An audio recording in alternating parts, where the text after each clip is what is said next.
Bienvenue sur Africa 24 pour cette nouvelle édition du QG News. Au sommaire, la campagne électorale en Tunisie bat son plein. Les partis politiques continuent toujours de sillonner le pays à la rencontre des électeurs indécis et déçus. Une crise alimentaire se dessinerait-elle en Afrique de l'Ouest? Une certitude pour les pays touchés par Ebola, selon l'ambassadeur du Libéria en Italie, Mohamed Cherif. Le point dans cette édition. Et au Bénin, le nouveau réseau de transport de bus reprend du service dans la ville de Cotonou. Ces activités avaient été suspendues pour mieux répondre aux besoins des usagers. En Tunisie, les candidats aux élections législatives battent toujours campagne en face d'eux des électeurs indécis et très déçus.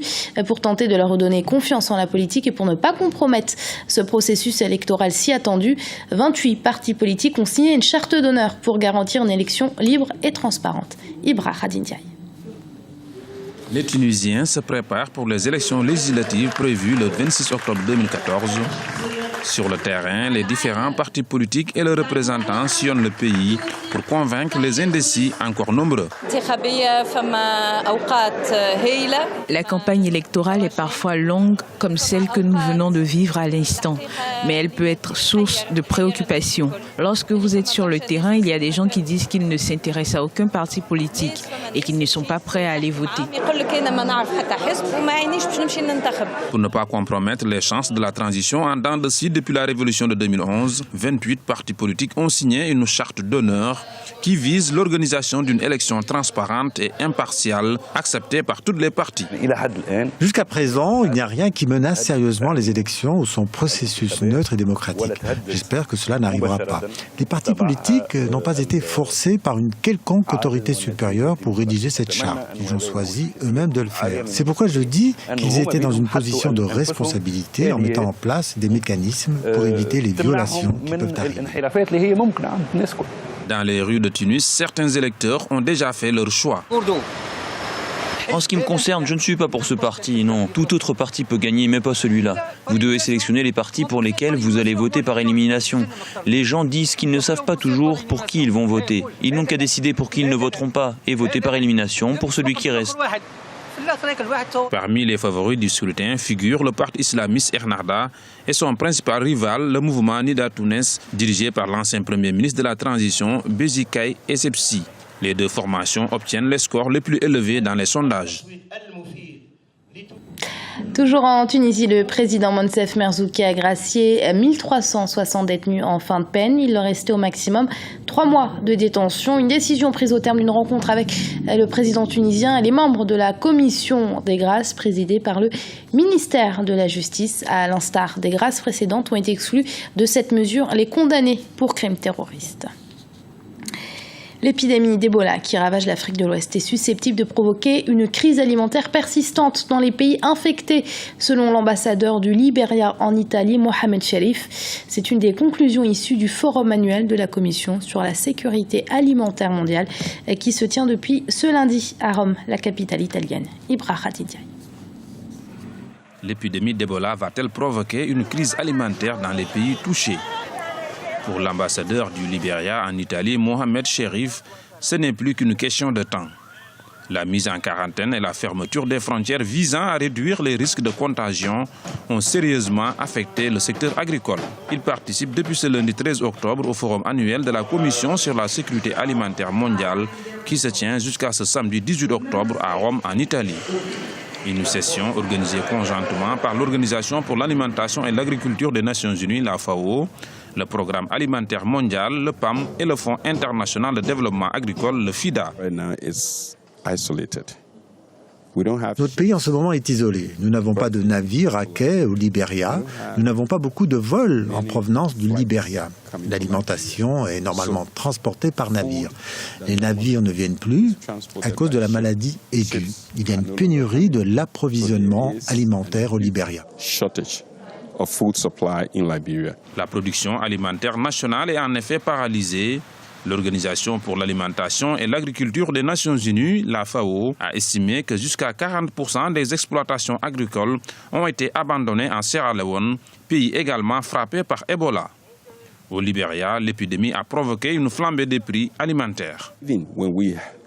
Même si nous éradiquons le virus Ebola, la prochaine crise sera une crise alimentaire au Libéria parce que vous n'avez personne pour jardiner. Les gens ne sont pas capables de se rassembler pour se rendre dans une ferme pour produire ou pour planter quoi que ce soit. Alors, juste après la crise d'Ebola, nous allons avoir une crise alimentaire au Libéria, en Sierra Leone et Guinée également.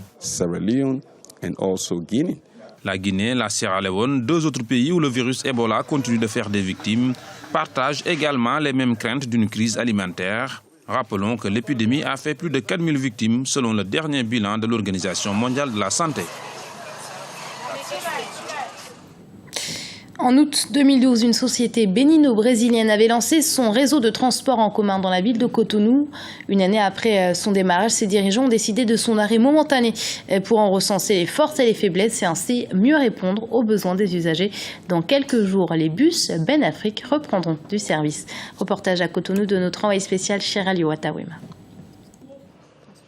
Près de 52 bus vont à nouveau desservir les grands axes de la ville de Cotonou dans les semaines à venir.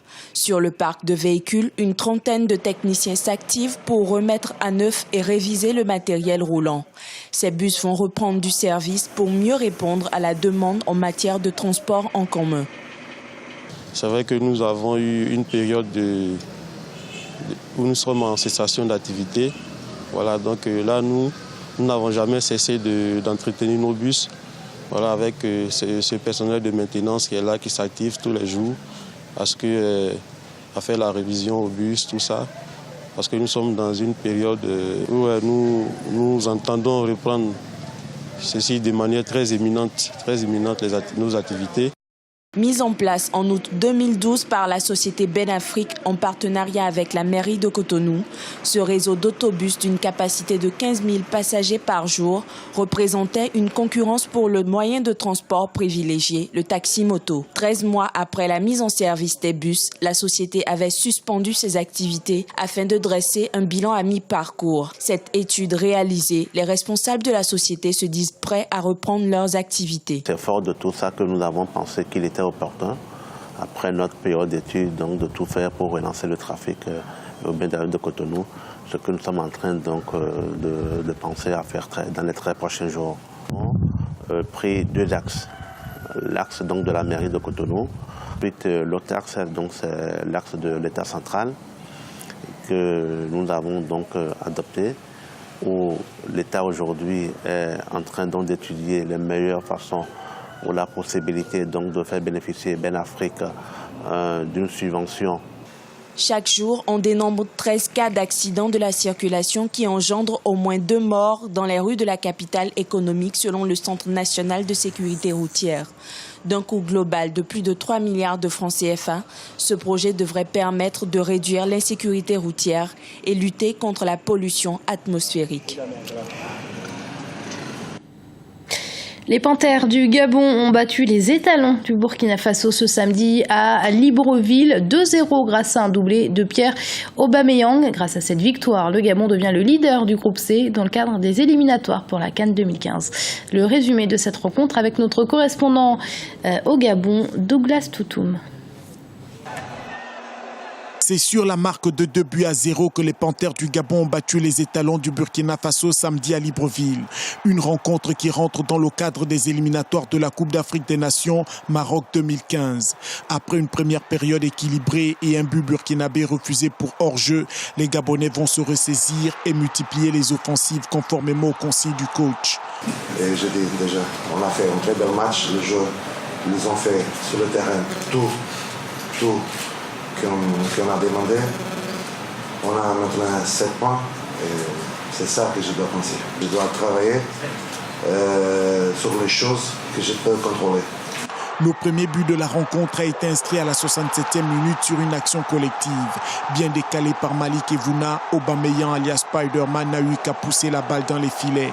Une rencontre qui a basculé en espace de quelques minutes. En effet, le second but de la rencontre a été inscrit quasiment dans les mêmes conditions. 7 minutes plus tard, on retrouvait les deux hommes. Evouna déposait Bambara et décalait son compère Péa qui n'a eu qu'à pousser la balle dans les buts vides à la 74e minute. Je pense qu'on a une super génération et il faut profiter de ça. Je pense que ce soir, c'est sûr, on était un petit peu crispé en première mi-temps, mais après on a réussi à se débloquer en deuxième période. J'ai dit, on a une belle génération. D'ailleurs, il faut féliciter toute l'équipe parce qu'ils ont été vraiment super. Et j'ai une pensée aussi à Malik Evouna qui a fait un très très gros match ce soir. Et je suis content parce que c'est un petit qui progresse. En mauvais perdant, les étalons du Burkina Faso ont refusé de se présenter en conférence de presse. Le match retour est prévu pour ce mercredi à Ouagadougou. Cette victoire place donc le Gabon en tête du groupe C devant le Burkina Faso, le Lesotho et l'Angola. Et c'est la fin de ce journal. Merci de l'avoir suivi. Restez sur Africa 24. L'info continue.